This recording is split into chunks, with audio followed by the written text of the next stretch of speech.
everyone, and welcome. You are watching Eagle News America. I'm Michael Hudson, coming to you from Seattle, Washington. It is Tuesday, the 20th day of July, 2021. We have updates from our correspondents from across North America. We have Maricar Borja in Van Nuys, California. COVID cases rise in Los Angeles County as the Delta variant spreads. Also joining us from Las Vegas, Bureau Chief Anna Cui. Clark County, Nevada commissioners hold emergency meeting to address rise in COVID cases. From EBC Sports, we have EJ Gonzalez in Alexandria, Virginia. In golf, Morikawa wins his second major championship, and COVID cases continue to rise en route to the Tokyo Olympics. In Edinburgh, Texas, Fanny Valadez reports about Hidalgo County urging South Texans to get vaccinated before the upcoming school year. In Unionton Township, Bureau Chief Carlo Valdez reports about 6 unvaccinated employees of Robert Wood Johnson University Hospital in New Jersey getting fired. In Sacramento, Bureau Chief Angel Membrere reports about Governor Newsom announcing a plan to invest $6 billion on high-speed internet for all Californians.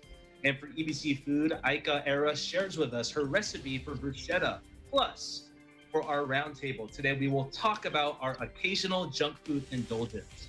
Our coverage begins now. Tonight's top story: Earth's wealthiest man, Jeff Bezos, spends a few minutes outside the planet's atmosphere on Blue Origin's first crewed space mission, a breakthrough moment for the space tourism sector that, after years of delays, is now poised for liftoff. The flawless 10-minute hop from a West Texas base to beyond the Kármán line, the internationally recognized boundary marking the start of space, and back again to the surface for a gentle desert landing, minted for 4 new astronauts, including the oldest and youngest ever.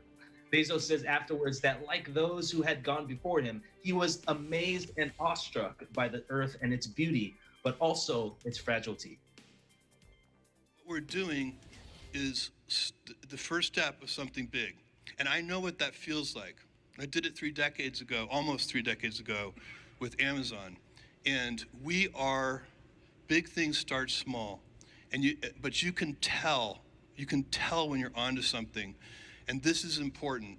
We're going to build a road to space so that our kids and their kids can build the future.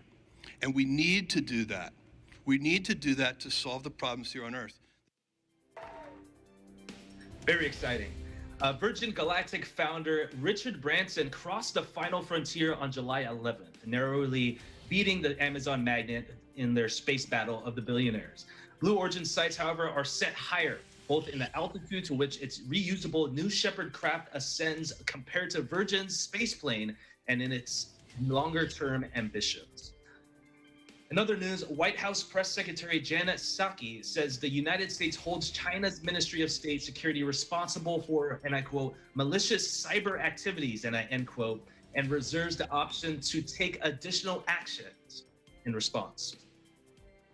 That today, an unprecedented group of allies and partners, including the European Union, the United Kingdom, Australia, Canada, New Zealand, Japan, and NATO, are joining the United States in exposing and criticizing the PRC's Ministry of State Security's malicious cyber activities. And this is the first time NATO has condemned PRC cyber activities. We are not holding back. We are not allowing any economic circumstance or consideration to prevent us from taking actions where warranted. And also, we reserve the option to take additional actions where warranted as well. This is not the conclusion of our efforts as it relates to cyber activities with China or Russia. The United States accuses Beijing of carrying out a massive hack of Microsoft and charges 4 Chinese nationals as it rallied allies in a rare joint condemnation of malicious cyber activity from China. In comments likely to further strain worsening relations between Washington and Beijing, U.S. Secretary of State Anthony Blinken says the March hack of Microsoft Exchange, a top email server for corporations around the world, was part of a pattern of irresponsible, disruptive, and destabilizing behavior in cyberspace, which poses a major threat to economic and national security.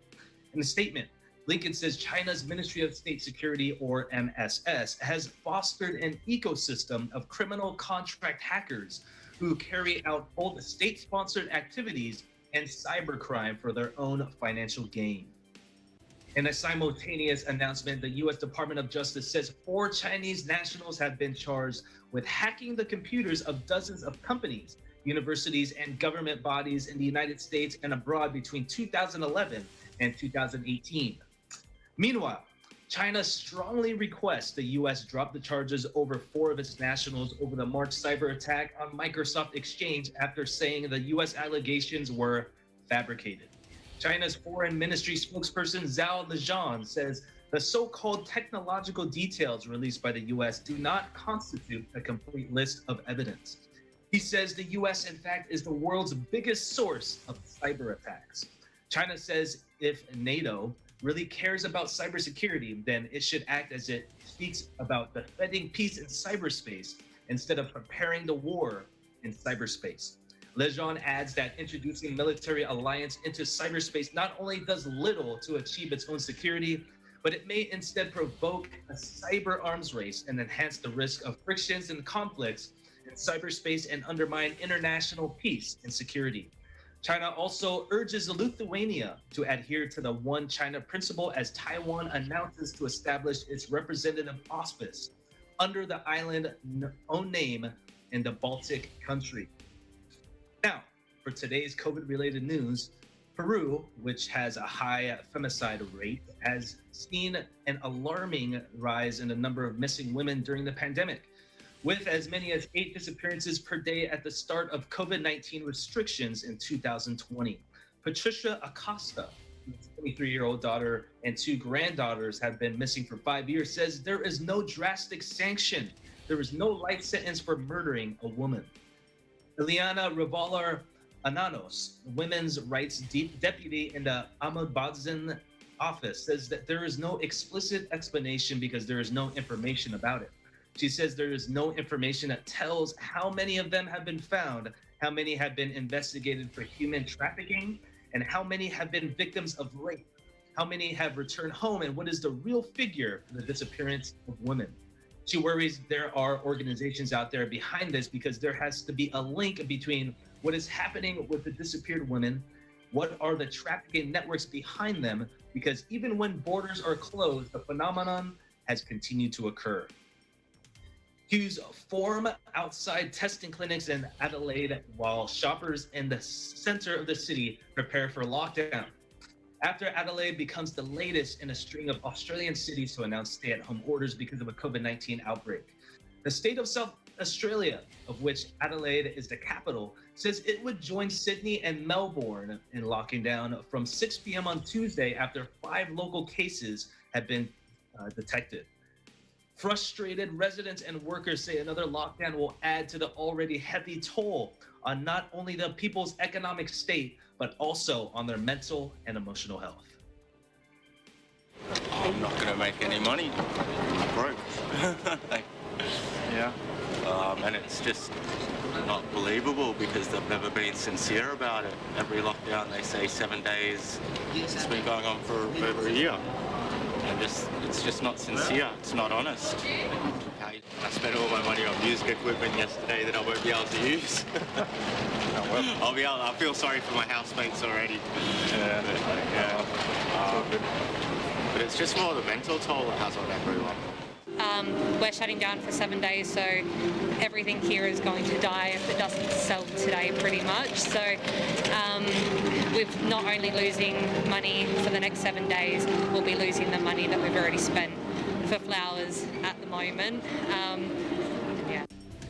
A U.S. research group says India's coronavirus death toll is up to 10 times higher than the nearly 415,000 fatalities reported by authorities, likely making it the country's worst humanitarian disaster since independence.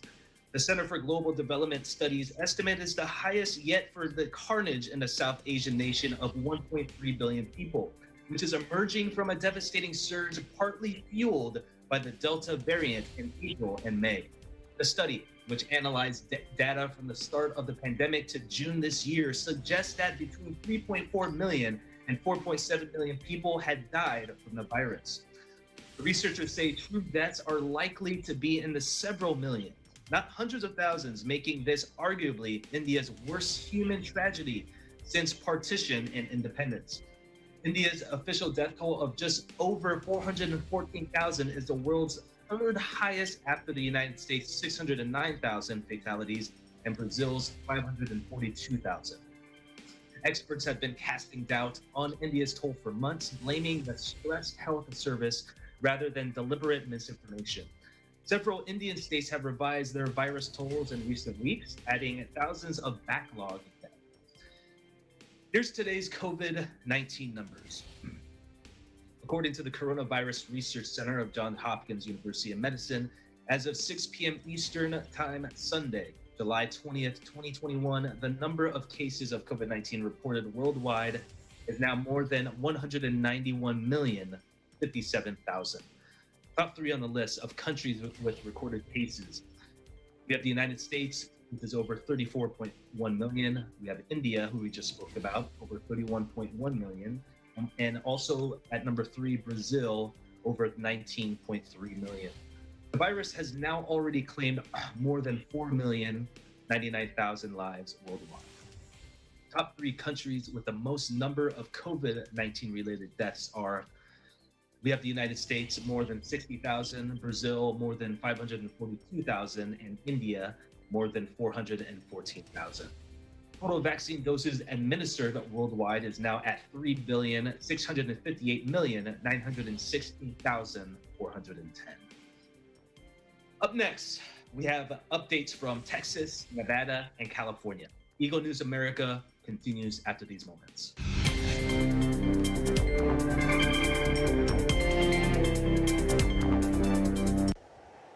Innovation, digital disruption, globalization. Startups, micro, small, and medium enterprises, as well as large corporations, all face interesting challenges in the market today. Peek into the world of exciting opportunities and partnerships to drive growth with the latest business news and information. We are open for business. Your weekly dose of entrepreneurial inspiration to update you on the latest developments in the world of business. Get up close and personal with CEOs and thought leaders to help you discover valuable insights, sharpen your instincts for smart decision making with the latest markets and economic trends, disruptive ideas, global innovation, social entrepreneurship, and other leading-edge business ideas. Join the conversations to create a more vibrant environment for entrepreneurship. Catch Open for Business, from vision to action.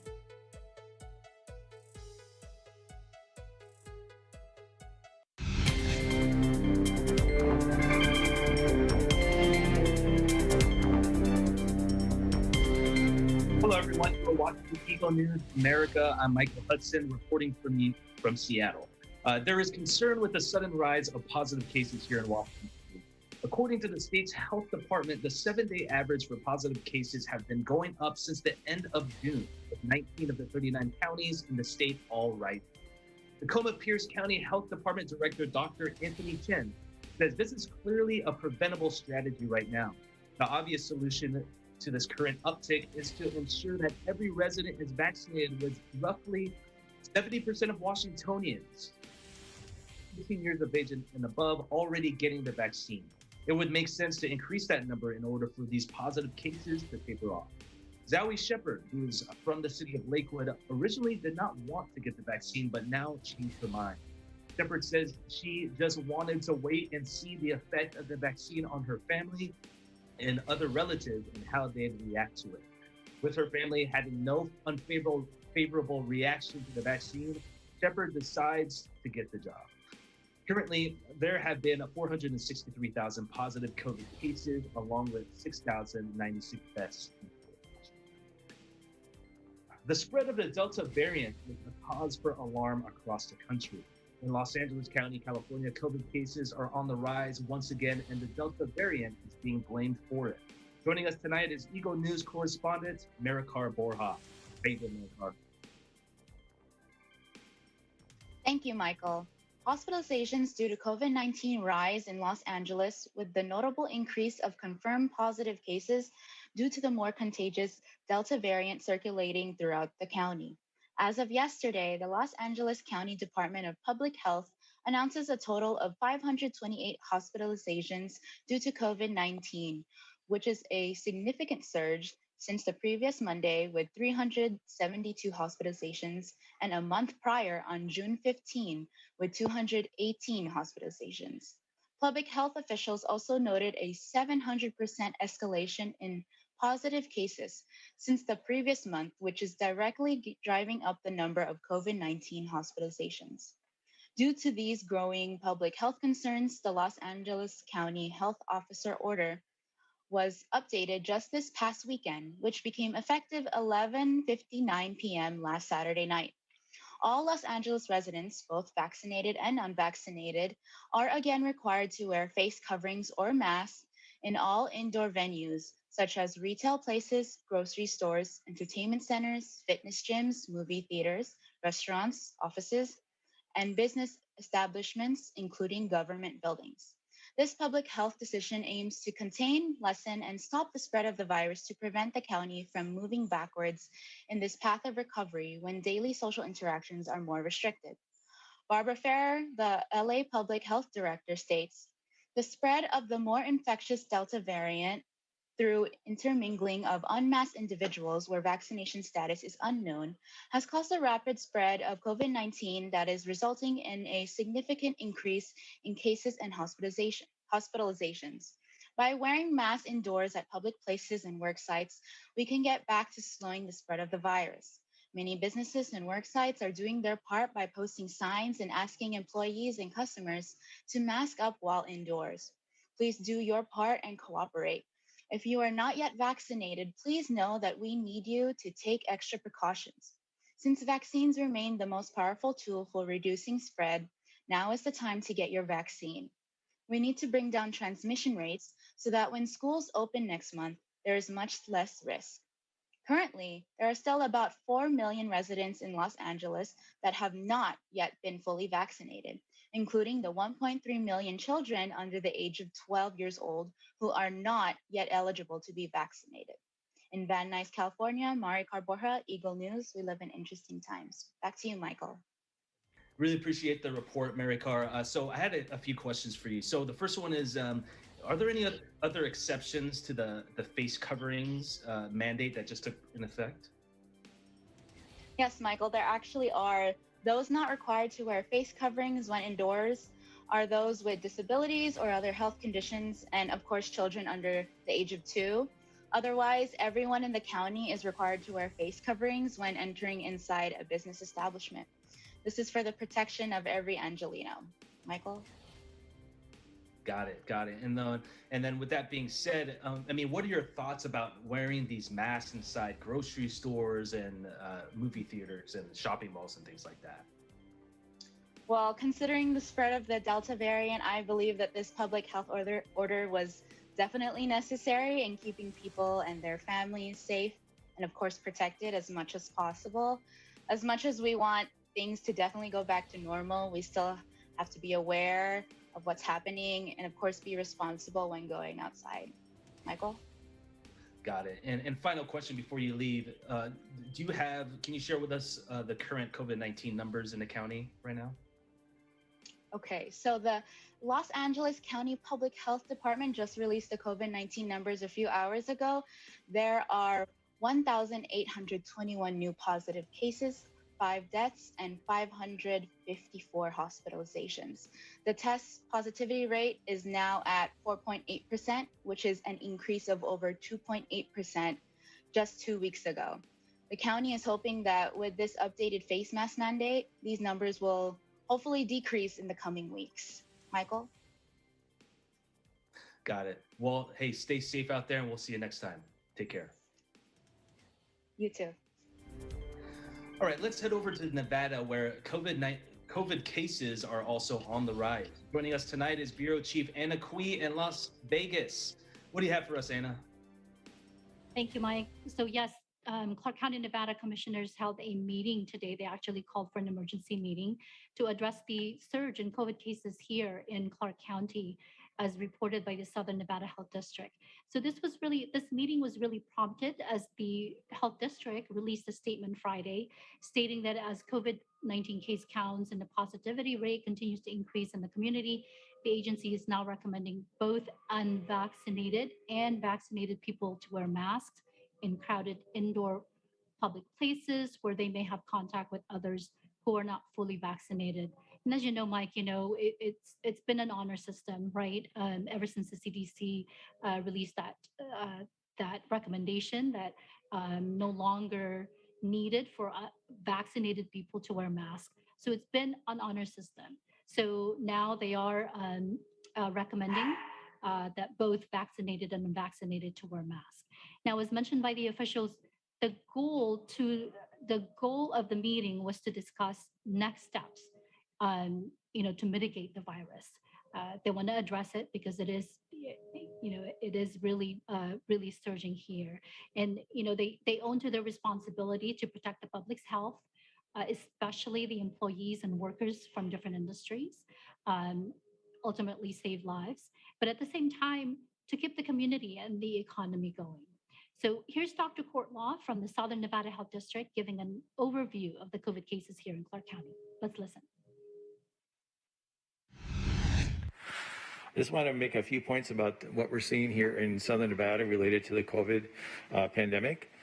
Since early June, when we saw a lull in activity here in Southern Nevada, we've seen an almost tripling of COVID-19 cases in our community, and almost tripling as well of the positivity rate, which is the percent of tests that are COVID positive.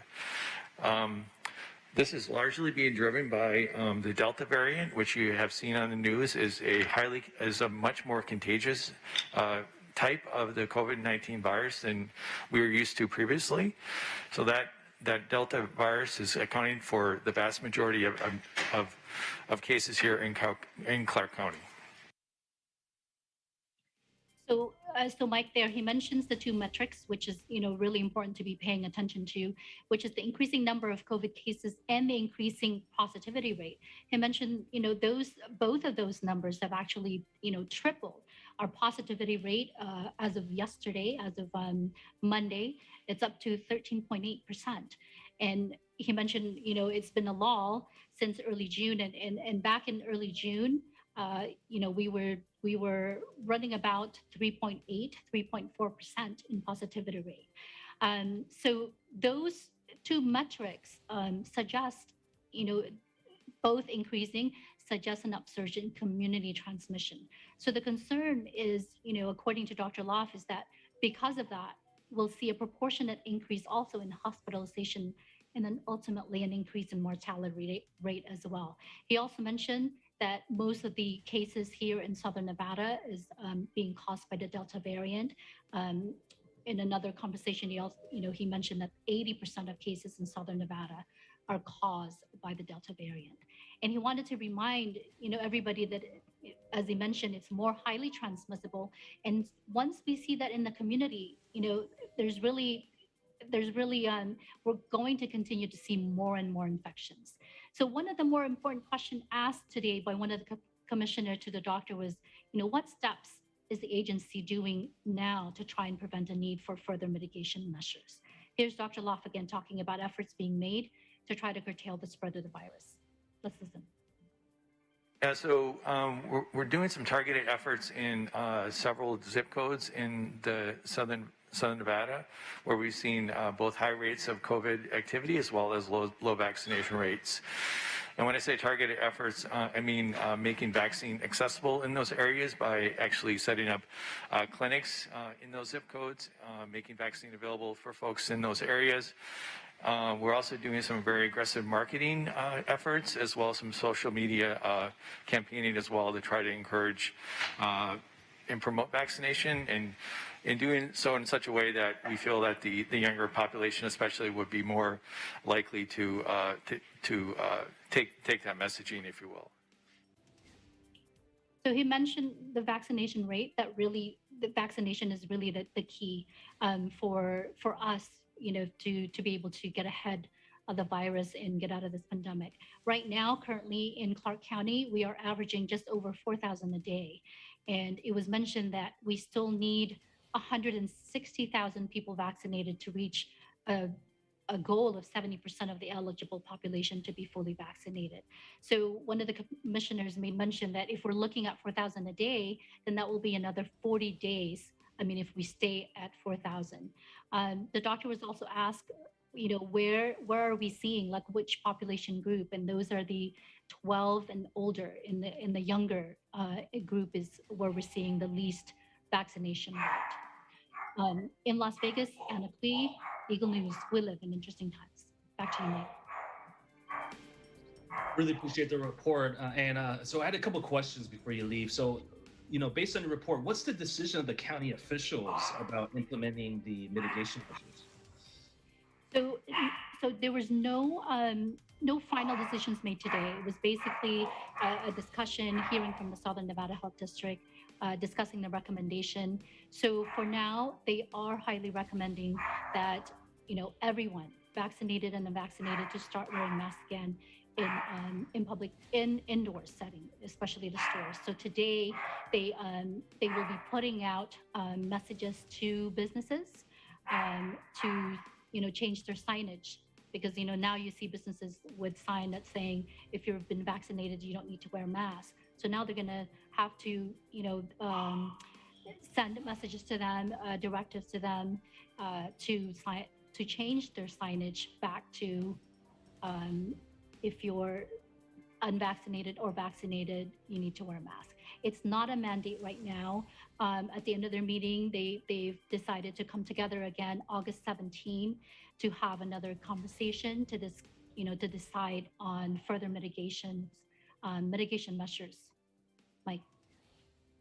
Great. And then what's the public's response? Can you share a little bit about that? Yeah, so what's nice about this, this Clark County Commission meetings is that they allow, public to come forward to be present there to make their comments. And there was a lot of it were, people that are opposed to having another lockdown. And, they kept being reminded that we're not talking about lockdowns, we're just talking about, our increasing number of cases right now and what can we do, and immediately, like simple steps that we can do. So there were several comments from the public, and a couple of them were business owners. So there's a concern from a business owner. His name is Dave Cree. Let's listen to what he had to say. Business owner in Las Vegas. I'm a person who spent 42 days bedridden with COVID last year. I'm also a person whose business was devastated by all of the restrictions. I've also had the immunization. I had that because that was my personal choice. We have been given in this country the freedom of choice, which also means that freedom brings us the responsibility to be accountable for those choices. But that said, the doctors told me I had immunizations because I was sick for so long. And I will tell you, I never imagined I could ever possibly be so sick. But I also read things that said it might be a good idea because the time that the immunity will last in the human body was unknown. So I didn't want to risk it. But that was my choice. Another shutdown, my business may not make it. Thank you, sir. So, there you go, Mike. I mean, people were concerned. I mean, a lot of them voiced their concern about having another lockdown, and there was no discussion about that. I mean, there was a big discussion about vaccination, because there's still, a great group of people here that are anti against the vaccine, and one of them actually asked the doctor, can we require, mandate employees to get vaccinated? And he said that until the FDA issues full approval of the existing vaccines that we have right now, no one can really mandate employees to get vaccinated. Mike. Understood. Well, thank you so much, Anna, for the report. Really do appreciate it. Stay safe out there, and God bless. Thank you.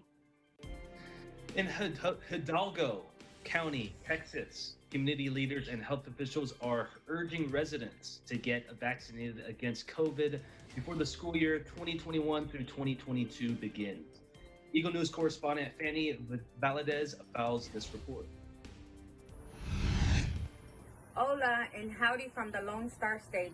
I'm Fanny Valadez, bringing you the latest updates from the South Texas border region. On Tuesday, Hidalgo County officials held a press conference to address COVID-19 vaccinations prior to the upcoming 2021-2022 school year. Speakers included Hidalgo County Judge Richard Cortez, Hidalgo County Health and Human Services Chief Administrative Officer Eduardo Olivares, Hidalgo County Health Authority Ivan Melendez, and Hidalgo ISD Superintendent Xavier Salinas. Judge Cortez encouraged residents to make necessary precautions even if certain health and safety mandates are no longer in place. The weather experts tell us that a dangerous storm is coming. Most of us will make preparations for the storm. Unfortunately, there will always be some that don't feel the need to prepare. I'm telling you today that a dangerous storm is coming. And if we do not prepare, it may be our children who now have become the most vulnerable to this virus who will suffer. Thankfully, the most significant tool available is the vaccine. And while I cannot mandate that people receive the vaccine, I can strongly urge everyone to do so. According to Chief Administrative Officer Eddie Olivares, the number of hospitalized COVID-19 patients are starting to trend upwards. Today, as of 7 o'clock this morning, we have 128 in the hospital. 8 people in the hospital, 41 in ICU as of 7 this morning.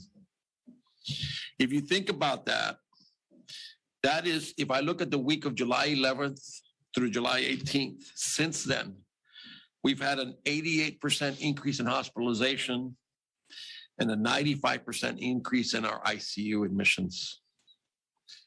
We're having more people go to the hospital. We're at 12.19% of all our hospital beds in Hidalgo County. The staffed hospital beds in Hidalgo County, 12.19% of those have COVID patients in them. Remember, at one time, the governor stated that anything above 15% would be a mandatory requirement for a lot of the different stages that he put several months ago. Today, we're at 12.1%. Important point to look at. The other thing is, we have not reached herd immunity. Hidalgo County Health Authority Dr. Ivan Melendez described the enemy being combated today is not the same enemy being combated last year, stating that this is a pandemic of the unvaccinated. The virus that left Wuhan originally is not the same virus we're doing today. We all know that in nature itself, everything that's alive mutates in order to survive better. And so we know that this virus has been very successful in doing so. We know that the influenza virus does it. They're the expert. That's why we get a shot every year, because it changes so much. But we have the documentation from around the world, whether it's the Delta variant, the Delta Plus variant, the Lambda variant, the Alpha B12 variant, the Brazilian variant. I mean, there are immeasurable numbers of variants. But what we've been able to do, and what we've seen as the only directable, measurable impact, has been the vaccine. Hidalgo ISD Superintendent Xavier Salinas urged parents to get themselves and their children vaccinated before the start of school, as the safety requirements of last year are no longer being implemented this year. We have county leaders, city leaders, school leaders that are in the trenches every single day.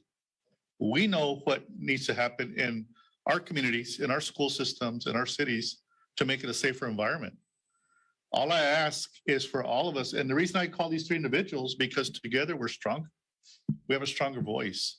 And I ask that everyone call their representatives, everyone call the governor's office and bug them to give us the flexibility to make the decision for our schools, our communities, our county, because we know what's best for our schools. Stay tuned to Eagle News for further updates. In Edinburgh, Texas, I'm Fanny Valadez, Eagle News. We live in interesting times. Vivimos en tiempos interesantes. Thank you, Fanny. Still to come, updates from New Jersey, California, and EBC Sports. Stay with us. We'll be right back.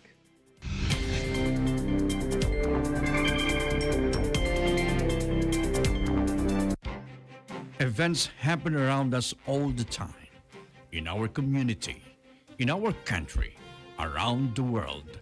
Events that affect people, move communities, or simply inspire us. Interesting events that people need to know. In these interesting times, we continue to be a competent partner in delivering news about these events. Fast, accurate, balanced. Eagle News, because we live in interesting times.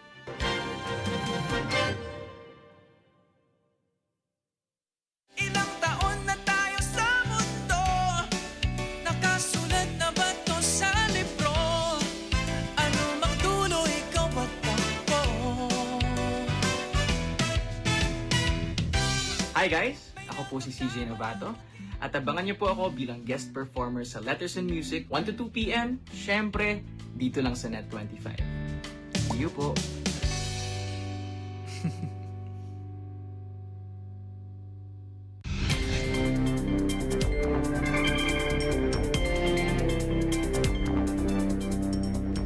Hey everybody, and welcome back. You are watching Eagle News America. So in New Jersey, 6 unvaccinated employees of the Robert Wood Johnson Barnabas Hospital have been fired. Bureau Chief Carlo Valdez reports. Thanks, Mike. Robert Wood Johnson Barnabas Health Hospital has fired 6 of their employees because they did not follow a new policy to receive the COVID-19 vaccination. The health system announced its policy in May that they have to be fully vaccinated by June 30. An email was sent out to all of the employees on July 15, and this is what it had to say. Regrettably, 6 staff at the supervisor level and above have not complied with the mandate and are no longer employees of RWJBH.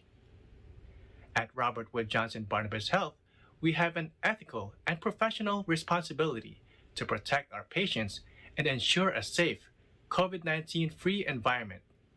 We shall be mandating vaccination for all staff and physicians and will be announcing our plans in the coming days. And as for coronavirus stats and numbers, New Jersey reports of 593 new positive PCR tests, pushing the total to 898,827. Sadly, New Jersey is reporting 12 new confirmed deaths, pushing the total to 23,839 lives lost. In Union Township, New Jersey, Carlo Valdez, Eagle News. We live in interesting times. Back to you, Mike. Thank you, Carlo. Governor Gavin Newsom wants all Californians to have access to high-speed internet. How does he get this done? By investing $6 billion in it. In Sacramento, Bureau Chief Angel Membrere reports. Thank you. In a press conference today in Trevier Joint Elementary School in Tulare County, Governor Newsom announced a plan to invest $6 billion to provide equitable and affordable access to high-speed internet for all across the state of California.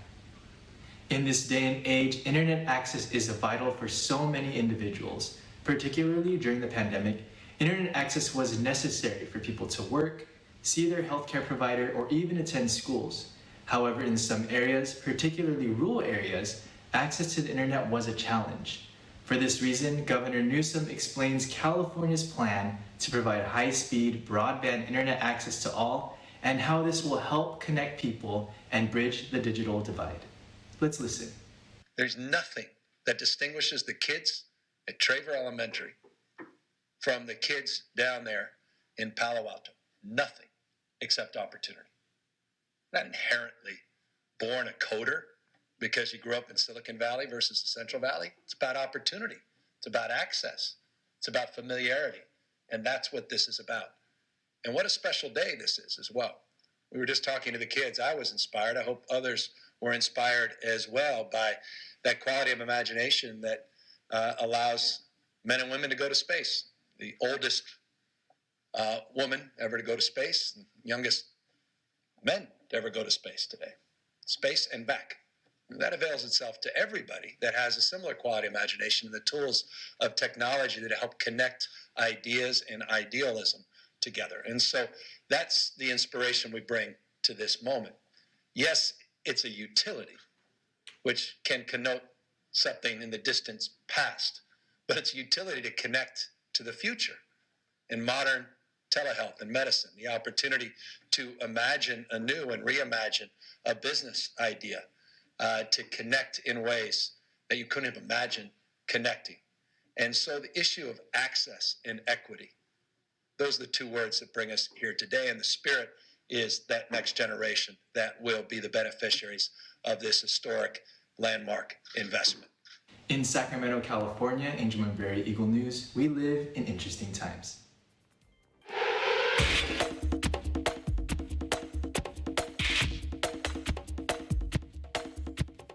Golf has a bright future as young golfers are off to an impressive start. The Tokyo Olympics, on the other hand, continue to face many hurdles.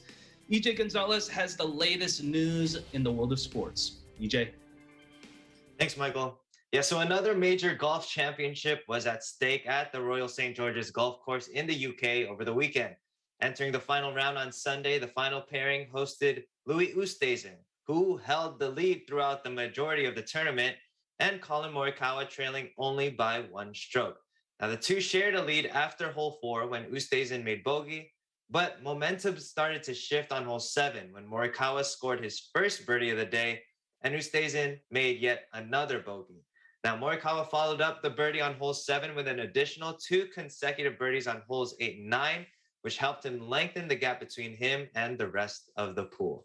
Now, Jon Rahm and Jordan Spieth, they both put up a fight towards the end of the tournament, but in the end, the Claret Jug was claimed by the 24-year-old Colin Morikawa. The Morikawa set numerous records after this win, including the second lowest final score in the Open Championship history at -15, being one of only 2 players, the other player being Tiger Woods, to win the Open and the PGA Championship before the age of 25. But Colin Morikawa was the first player ever to win 2 different major tournaments in their first attempts. Now, Colin Morikawa's young career is off to a hot start as he has won his second major in just 8 attempts, and Morikawa will also be competing in the Tokyo Olympics in the upcoming week. Speaking of Tokyo Olympics, another hurdle has come in the way for the U.S. men's basketball team. This time, Zach LaVine was placed on the health and safety protocols list on Monday and did not join the team on its flight to Tokyo. LaVine is the 3rd player for Team USA to be placed on the COVID list and took the starting position from Bradley Beal, who was already removed from the team after being placed on the list. LaVine's status to join the team in Tokyo is uncertain, but the team is hopeful that he will be able to join by the end of the week. Team USA traveled to Tokyo with just 8 players as they still await Chris Middleton, Drew Holiday, and Devin Booker to finish the NBA Finals. The COVID cases, though, continue to pile up as there have been already 67 recorded cases since July 1st among those participating in the Olympics. Now, Tokyo has experienced a spike in cases in the city with 1,387 cases recorded on Tuesday. Toshiro Muto, the chief of the Tokyo Games Committee, spoke at a news conference earlier today, and he did not rule out a last-minute cancellation of the games. In Alexandria, Virginia, EJ Gonzalez, Eagle News, we live in interesting times. Back to you, Michael. Thanks for the report, EJ. So a quick couple questions for you. So you mentioned that he didn't rule out a last-minute cancellation for the Olympics. Do you anticipate one? You know, it's so tough. I mean, just listening to all the reports today, there's so many spikes in so many parts of the world, and that includes Tokyo. I mean, this was already an issue that they were facing before the Olympics, but you know, I was talking to some of my friends. They went on vacation to Tokyo back in 2019, and they were already preparing for the Olympics back then. Now, 2 years later, especially with these athletes, being heartbroken last year, not being able to participate, and then preparing again and making their way to Tokyo this time. And for it to be last minute canceled would be horrific, not only for, the business aspect of the Olympics, but especially for these athletes who have been heartbroken time and time again. That would definitely be tragic for them, for sure. Definitely. So let's just say, perfect world, the games go on, the Olympics continue. Who are you going to root for in golf? Well, you know me, man. I'm a Colin Morikawa fan, so I'm definitely going to be rooting for him in the men's division. But for the women's division, I got to go Yuka Saso. Definitely representing the Philippines. I'm going to be rooting for her. So it's going to be fun, especially, golf hasn't been part of the Olympics over the last 100 years until the last Olympics in Spain. But yeah, I'm excited for these athletes in golf. How about you, man? Who are you going to be rooting for? Oh, man. For me, I like Morikawa. I love how he plays. Yeah. But DeChambeau he's really going to make some noise. I think he's really going to put on the show. Oh, yeah. So I'm probably going to go for him. Good choice, too. And so what other sports in the Olympics are you looking forward to watching? Definitely basketball. But, what I love about the Olympics, it's all-day sports. No matter what time you turn on the TV, there's something to watch. I mean, I definitely enjoy watching track and field, gymnastics, and even the swimming events. I think those are going to be fun, especially because, U.S. usually rules in those fields, but also volleyball. Any sport, man, really. But those in particular, I definitely look forward to watching. Awesome. Well, hey, I'm excited as you are, and looking forward to it. We'll see you soon. Take care. All right. Up next, we have EBC Food. Today's roundtable about our occasional junk food indulgence for National Junk Food Day. Eagle News America will be right back. Stay with us.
Ang trabaho naman talaga ng maritime group ng PNP is to enforce the maritime laws. Tayo lang yung stricto, pero in other parts of the country, pwede na naman ang tourism. Definitely, we are ready to respond to a possible spike.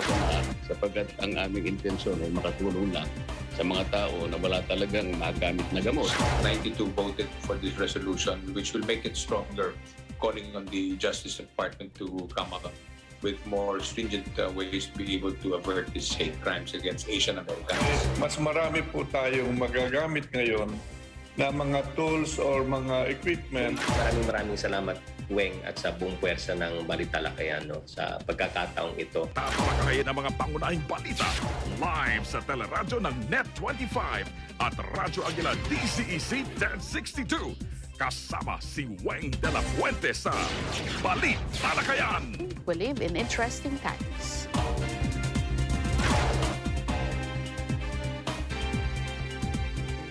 Hey there, Arnie Aquino here at Hatley Castle, one of the filming locations for the X-Men series. Don't forget to tune in to Digital Nest only on Net25.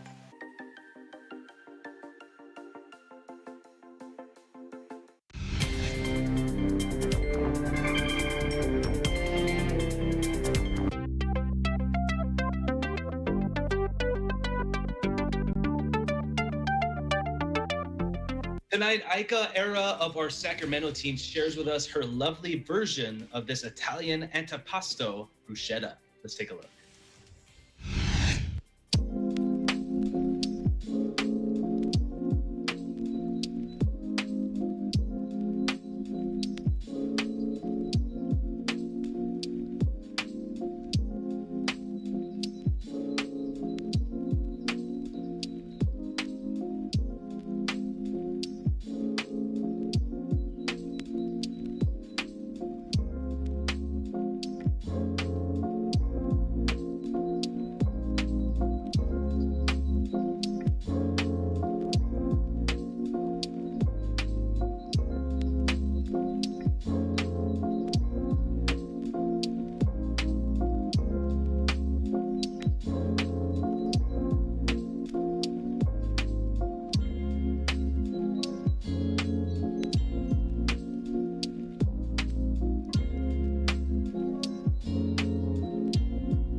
All right, so today, July 21st, is National Junk Food Day. Junk food, just to let you know, is defined as a food that has a low nutritional value, typically produced in the form of packaged snacks, needing little or no preparation. So basically, it's really good for you. Just kidding.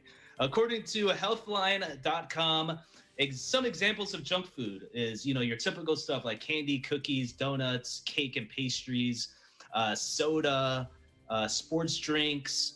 We have junk foods that are also in disguise, which is, your processed foods, your fast foods, margarine, sports drinks, fruit juices, basically because of the high sugar content. There's just so many things out. So basically any type of good food that's out there is probably considered as a junk food. So I'm guilty of it. I'm sure you guys are guilty of it. So I want to do the roundtable tonight specifically about this. So I'm going to just go around, ask you guys what your favorite junk foods are, what your guilty pleasures are, and we will go from there. So let's go with what's your biggest indulgence? Marikar, what's your number one junk food that just makes you weak at the knees every time? Probably, well, I don't know if this is junk food, but I do love bite-sized chocolates. So whether it be like Filipino chocolates like Choconut or Snickers. So things like that. I did used to eat chips a lot, but as of right now, not so much, but definitely chocolate. Oh man, that's music to my ears for me. I mean, for me, Skittles is like I actually just bought a bag before starting the show. I mean, every time I walk into a store and I just see that glistening bag, I just want to rip it open and just, oh man, I can just go to town on those. EJ, how about yourself? Yeah, for me, so I actually don't have a sweet tooth. So any candy, ice cream, none of that. That's not that. Yeah, that doesn't make me weak. It's the salty stuff. So last week it was National French Fry Day. That's definitely. I mean, it doesn't matter where I'm at. It could be a buffet. It could be a fancy restaurant. But if there's some French fries, man, I gotta have more than one. Like it's my weakness. I think I always have to have French fries. Even if I'm at a Filipino restaurant and they got some French fries laying around, I will definitely pick it up every single time. Oh man, that's French fries too. Oh yeah. Any French fry in particular? Like, do you like the fast food French fry or like the restaurant one, or do you make your own, or what? Yeah, no, I definitely don't make my own because that's not as junk foody, right? If it was prepared correctly. So no, but I mean, fast food. If it comes to fast food, can't go wrong with McDonald's. McDonald's definitely has some good French fries, of just classic. But actually, I talked about this last week. There's a restaurant here called Five Guys, which is a burger joint. And they have really good French fries, and all you have to do is order the little one because they double up on it when they serve it to you. So yeah, a little French fry from Five Guys will definitely fill you up. That's a meal. Fair enough. Fair enough. I won't blame you there, man. I mean, French fries. Whew, man, I can eat those every day too. So, Maricar, another question for you. So, do you give yourself a limit on junk food? Do you only give yourself like once a week to eat, or do you do it every day? What's your strategy like? Not really giving myself a limit. I definitely eat what I want, but I just try to make sure I don't buy like the family big bag, just enough. I think like just a small bag for me to handle, because it'll just be me eating it. And how about you, EJ? Do you have like a specific diet that you follow, or do you just go to town on anything? Nah, I definitely don't have a diet to follow. Honestly, I probably eat majority junk food, which is probably bad because like chicken nuggets, the frozen nuggets, man, they're just so easy. I actually add rice to it. I don't know if I'm the only one who does that, but I love eating chicken nuggets and rice, man. It's like one of my childhood favorites, and I still do it till this day. But but when I do eat chips, though, so I don't eat directly from the bag. I usually try to put some on a plate just so I could see how much I actually consume. Because if I'm eating it straight from the bag, after a couple minutes, I have no idea how much of the bag I consume. So yeah, that's a good trick to make sure you don't eat too much junk food. Oh wow, that's a good strategy. I definitely did try that. And you need to do your chicken nugget and rice as like a food thing for the show, like you prepare it and make it, things like that. That'd be a dude. I mean, yeah, anyone could make it, right? Yeah. And last question for you guys, EJ, we'll start with you. So midnight snacks. Say you wake up in the middle of the night, you're just craving something. What's the first thing that you get when you open the refrigerator? Whenever I think of midnight snack, I think the first thing is a peanut butter jelly sandwich. I think it's the easiest to make, and it's actually pretty nutritious, except the jelly, of course. But I think that's definitely like one of the best go-to midnight snacks. It's not too heavy, and but it'll definitely satisfy your hunger at that time of the day. Great, absolutely. And how about you, Maricar? What's the first thing that you grab when you open a refrigerator at midnight?